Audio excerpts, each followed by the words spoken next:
Hello, my dear YouTube friends. How are you doing? Happy Saturday.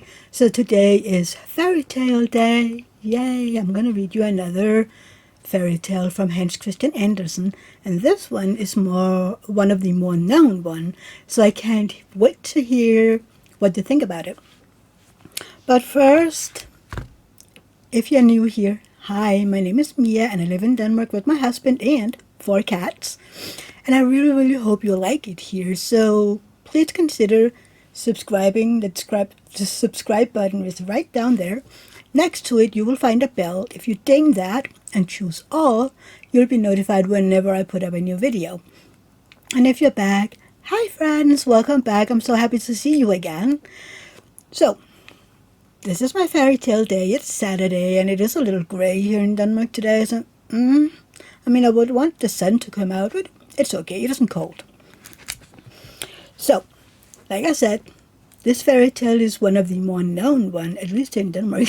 I hope it is known wherever you are as well. Sorry, I had a little trouble swallowing there. It's part of my Klippelfejl syndrome. Sorry. Oh. I wonder when this yawn will remove itself, or if it ever will. Anywho, I'm going to read off my phone, so you're going to see it, and I'm going to be looking down. And then at the end, we're going to talk about the morale of the story and what I think, and then I would like to hear from you down in the comment field.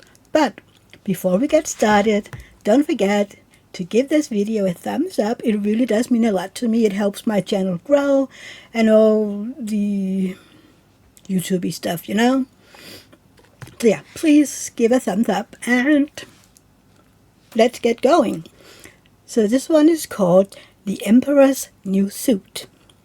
Many years ago lived an emperor who thought so much of new clothes that he spent all his money in order to obtain them.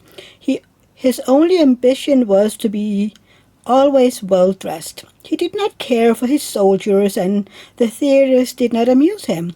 The only thing, in fact, he thought anything of was to drive out and show a new suit of clothes. He had a coat for every hour of the day, and as one would say of a king, he is in his cabinets. One could say of him, the emperor is in his dressing room. The great city where he resided was very gay. Every day many strangers from all parts of the globe arrived. One day 2 swindlers came to the city.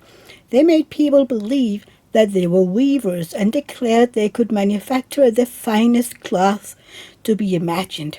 Their colors and patterns, they said, were not only exceptionally beautiful, but the clothes made of their material possessed the wonderful quality of being invisible to any man who was unfit for his office or unpardonably stupid. That must be wonderful clothes. A cloth, said the emperor. If I were to be dressed in a suit made of this cloth, I should be able to find out which men in my empire were unfit for their places, and I could distinguish the clever from the stupid. I must have this cloth woven for me without delay. And he gave a large sum of money to the swindlers in advance, that they were set to work without any loss of time. They set up 2 looms and pretended to be very hard at work, but they did nothing whatever on the looms. They asked for the finest silk and the most prestigious gold cloth. All they got, they did away with it. All they got, they did away with. Sorry, and worked at the empty looms till late at night. I should very much like to know how they are getting on with the cloth, thought the emperor, but he felt rather uneasy when he remembered that he who was not fit for his office could not see it. Personally, he was the opinion that he had nothing to fear, yet he thought it advisable to send somebody else first to see how matters stood. Everybody in the town knew that what a remarkable quality the stuff possessed, and all were anxious to see how bad or stupid their neighbors were. I shall send my honest old minister to the weavers, thought the emperor. He can just judge best how this stuff looks, for he is intelligent and nobody understands his office better than he. The good old minister went into the room where the swindlers sat before the empty looms. Heaven preserve us, he thought, and opened his eyes wide. I cannot see anything at all. But he did not say so. Both swindlers requested him to come nearer, and asked him if he did not admire the exquisite pattern and the beautiful colors, pointing to the empty looms. The poor old minister tried his very best, but he could not see anything, for there was nothing to be seen. Oh dear, he thought, can I be so stupid? I should never have thought so, and nobody must know of it. It is possible that I am not fit for. Is it possible that I am not fit for my office? No, no, I cannot say that I was unable to see the cloth. Now, have you got nothing to say? Said one of the swindlers while he pretended to be busily weaving. Oh, it is very pretty, exceedingly beautiful, replied the old minister, looking through his glasses. What a beautiful pattern, what brilliant colors! I shall tell the emperor that I like the cloth very much. We are pleased to hear that, said the two weavers, and described to him the colors and explained in the curious pattern. The old minister listened attentively that he might relate to the emperor what they said, and so he did. Now, the swindlers asked for more money, silk and gold cloth, which they required for weaving. They kept everything for themselves, and not a thread came near the loom, but they continued, as hitherto, to work at the empty looms. Soon afterwards, the emperor sent another honest courtier to the weavers to see how they were getting on, and if the cloth were nearly finished. Like the old minister, he looked and looked, but couldn't see nothing, as there was nothing to be seen. Is it not a beautiful piece of cloth? Asked the two swindlers, showing and explaining the magnificent pattern, which, however, did not exist. I am not stupid, said the man. It is therefore my good appointment for which I am not fit. It is very strange. I must not let anyone know it. And he praised the cloth, which he did not see, and expressed his joy at the beautiful colors and the fine pattern. It is very excellent, he said to the emperor. Everybody in the whole town talked about the precious cloth. At last the emperor wished to see it himself, while it was still on the loom. With a number of courtiers, including the two who had already seen it, he went to the two clever swindlers, who now worked as hard as they could, but without ever using a thread. Is it not magnificent? Said the two old statesmen who had been there before. Your Majesty must admire the colors and the patterns. And then they pointed to the empty looms, for they imagined the others could see the cloth. What is this? Thought the emperor. I do not see anything at all. That is terrible. Am I stupid? Am I unfit to the emperor? That would indeed be the most dreadful thing that could happen to me.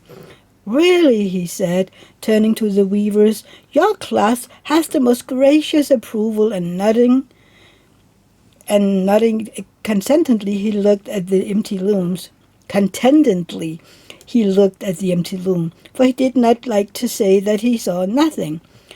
All his attendants who were with him looked, and although they could not see anything more than the others, they said, like the emperor, it is very beautiful, and all advised him to wear the new magnificent cloth at a great procession, which was soon to take place. It is magnificent, beautiful, excellent, one heard them say. Everybody seemed to be delighted, and the emperor appointed the two swindlers imperial court weavers. The whole night previous to the day on which the procession was to take place, the swindlers pretended to work, and burned more than 16 candles. People should see that they were very busy to finish the emperor's new suit. They pretended to take the cloth from the loom and worked about it in the air with big scissors and sewed with needles without thread, and said at last, the emperor's new suit is ready now. The emperor and all his barons then came to the hall. The swindlers held their arms up as if they held something in their hands and said, these are the trousers, this is the coat, and here, look, this is the cloak, and so on. They are as light as a cobweb, and one must feel as if one had nothing on at all upon the body. But that is just the beauty of them. Indeed, said all the courtiers, but they could not see anything, for there was nothing to be seen. Does it please your majesty now to graciously undress, said the swindlers, that we may assist your majesty in putting on the new suits before the large looking glass. The emperor undressed, and the swindlers pretended to put the new suit upon him, one piece after another, and the emperor looked at himself in the glass from every side. How well they look, how well they fit, said all. What a beautiful pattern, what fine colors. That is a magnificent suit of clothes. The master of the ceremony announced that the bearers of the canopy, which was to be carried in the procession, were ready. I am ready, said the emperor. Does not my suit fit me marvelously? Then he turned once more to the looking-glass that people should think he admired his garments. The chamberlains who were to carry the train stretched their hands to the ground as if they lifted up a train, and pretended to hold something in their hands that did not like people to know that they could not see anything. The emperor marched in the procession under a beautiful canopy, and all who saw him in the streets and out of the windows exclaimed, Indeed, the emperor's new suit is incomparable. What a long train he has! How well it fits him! Nobody wished to let others know he saw nothing, for then he would have been unfit for his office or too stupid. Newer emperor's clothes. What? No emperor's clothes were more admired. There's a spelling mistake in here. I had to figure out what it was. But he has nothing on at all, said a little child at last. God heavens! Listen to the voice of an innocent child, said the father, and once whispered to the other what the child has said. But he has nothing on at all, cried at last the whole people. That made a deep impression upon the emperor, for it seemed to him that they were right. But he thought to himself, now I must bear up to the end, and the chamberlains walked with still greater dignity, as if they carried the train which did not exist. The end. So, what did you think of this one? As a child, that was one of my favorite fairy tales from Hans Christian Andersen. I loved it. I really, really loved it. Mostly because, for me, it was a fairy tale about being fooled by swindlers, and not to believe anything you were told, I mean, the king believed that the clothes should be there, so he, told himself, oh, it is there, I'm just not bright enough to see it, But I would really, really love to know what you think of this story. Have you read it before? How did you like it? So yeah, I would love to know that one. Please don't forget, thumbs up, and if you aren't subscribed, down in the corner, the subscribe button and the bell next to it, choose all, and you'll be notified whenever I put up a new video. I have my Whipping Chats on Tuesdays. On Fridays, I usually do a unboxing of some sort. And then Sundays, I have my lives. I would love for you to join my live tomorrow. It is at 1 p.m. Eastern Time, 10 a.m. Pacific Time, and 7 p.m. European Time. So please join me. And then, of course, next Saturday, I will have another fairy tale for you. Until next time. Bye, everybody. Love you all. Bye.